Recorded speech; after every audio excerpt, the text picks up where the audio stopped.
Hi friends, இது நவீஸ் diary. Working மாமோட life style and day routine பார்க்கணுன்னா இந்த சேனலை சப்ஸ்கிரைப் பண்ணிவிட்டு வீடியோவை தொடர்ந்து பாருங்கள். இது ஒரு மிடில் கிளாஸ் ஒர்க்கிங் மாமோட life style and day routine தான்.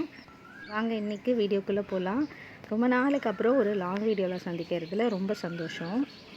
இது என்னோடய சண்டே விலாகு.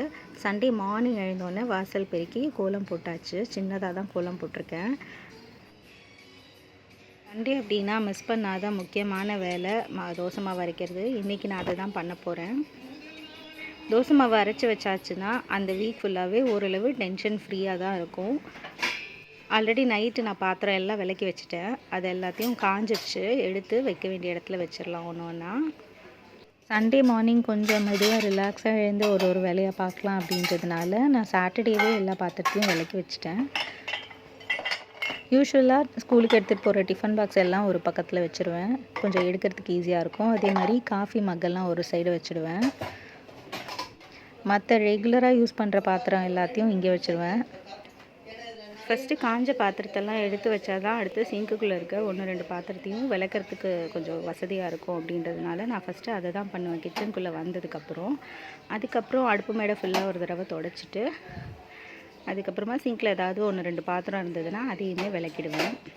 கிச்சன் கொஞ்சம் நீட்டாக இருந்தால் தான் சமைக்கிறதுக்கு மூடு வர மாதிரி இருக்குது. இல்லாட்டி கொஞ்சம் ஒரு மாதிரி இரிட்டேட்டிங்காக இருக்குன்றதுனால நான் முதல்ல வந்த உடனே கிச்சனை க்ளீன் பண்ணிவிட்டு அதுக்கப்புறம் தான் சமைக்க ஆரம்பிப்பேன். சிங்கில் இருந்தால் கொஞ்சம் பாத்திரத்தையும் விளக்கியாச்சு. அடுத்து முக்கியமான வேலை தோசை மாவு அரைக்கிறது. நைட்டு ஊற வைக்காமல் விட்டுட்டேன். அதனால் இப்போ தான் அதை ஊற வைக்க போகிறேன்.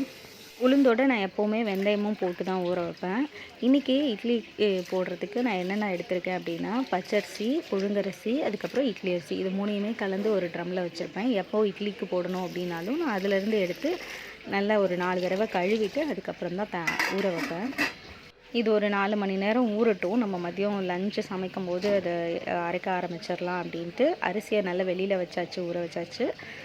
உளுந்தை மட்டும் நான் ஃப்ரிட்ஜுக்குள்ளே கொஞ்சம் நேரம் வைக்க போகிறேன். கொஞ்சம் கூலிங் தண்ணியில் இருக்கும்போது இது நல்ல பஞ்சு மாதிரி வருது இட்லி. அந்த நேரம் நவியும் எழுந்து வந்துட்டா. அவளுக்கு நான் காஃபி தான் போட போகிறேன். நாங்கள் 2 பேரும் ஆல்ரெடி காஃபி குடிச்சிட்டோம். அவள் லேட்டாக எழுந்து வந்ததுனால அவளுக்கு மட்டும்தான் இப்போ போட்டுட்ருக்கேன்.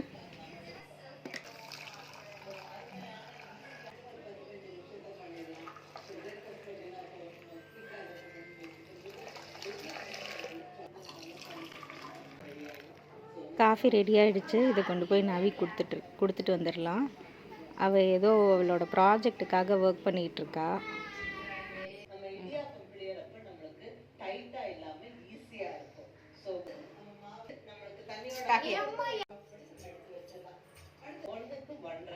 இந்த பாத்திரத்தில் இருக்கிற மாவு என்னென்னா நான் நேற்று நைட்டு ஒரு வேளைக்கு மட்டும் தேவைப்படும் அப்படின்றதுக்காக மிக்சியில் போட்டு அரைச்சி வச்சேன். மிக்சியில் போட்டு அரைச்சா எப்படி இருக்கும் அப்படின்னு யோசனை பண்ணிகிட்டே அரைச்சேன். பட் ஆனால் நல்லாவே வந்திருக்கு. இங்கே பாருங்கள் எவ்வளோ ஃப்ளஃபியாக இருக்குன்ட்டு. இந்த பாத்திரத்தில் இருக்க மாவை நான் ஒரு சின்ன பாத்திரத்தில் ஊற்றி வச்சுட்டு இந்த பாத்திரம் தேவைப்படும் இப்போ மாவு அரைக்கிறதுக்கு. அதனால் இதை நான் காலி பண்ணிகிட்ருக்கேன். ஒரு போர்ஷனை ஃப்ரிட்ஜில் வச்சாச்சு. மீதி இருக்க மாவில் கொஞ்சமாக தண்ணி கலக்கி இதை தான் நான் இப்போ தோசை ஊற்ற போகிறேன். இதுக்கு ஒரு சைட் டிஷ் சட்னியும் அரைச்சாச்சு. இந்த சட்னி ஷார்ட்ஸ் வீடியோவில் போட்டிருக்கேன், வேணும்னா பாருங்கள். நவி ஆல்ரெடி பசியில் இருக்கிறதுனால ஃபஸ்ட்டு அவளுக்கு தோசையை ஊற்றி கொடுத்துடலான்னு ஊற்றிட்டுருக்கேன்.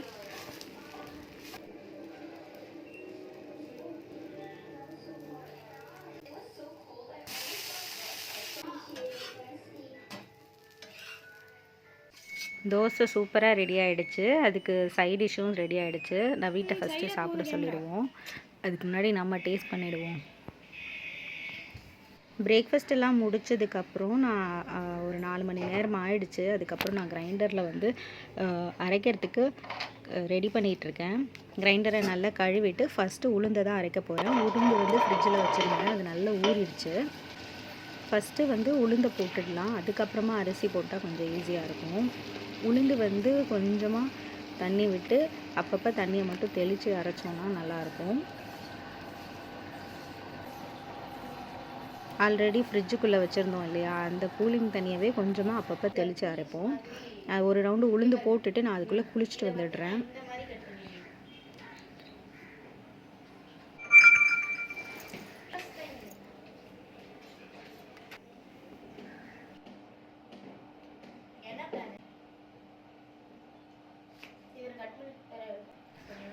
இப்போ போய் உளுந்து எந்த அளவு அரைப்பட்டிருக்கு அப்படின்னு பார்த்துட்டு அதுக்கு அடுத்த ரவுண்டு அரிசியை போடுவோம். கையில் வளையல் இருந்தது, மாவரைக்கும் போது மோஸ்ட்லி நான் வளையலை கழட்டிடுவேன். உளுந்து நல்லா ரெடி ஆகிட்டுருக்கு.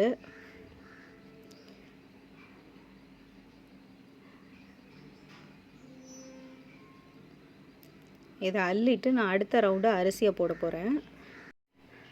ரெண்டாவது ரவுண்டு அரிசியும் அரைச்சாச்சு. இப்போ கடைசி ரவுண்டு அரிசியை போட்டாச்சு.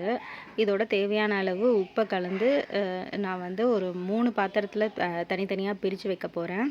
இது ஒரு 6 மணி நேரம் புளிக்கட்டும். காலையில் எழுந்திரிச்சு ஃப்ரிட்ஜுக்குள்ளே வச்சிடலாம். இதோட இந்த வீடியோவோட எண்டிங்க்கு வந்துட்டோம். இந்த வீடியோ எப்படி இருக்குதுன்னு பார்த்துட்டு கமெண்ட் பண்ணுங்கள் மறக்காமல்.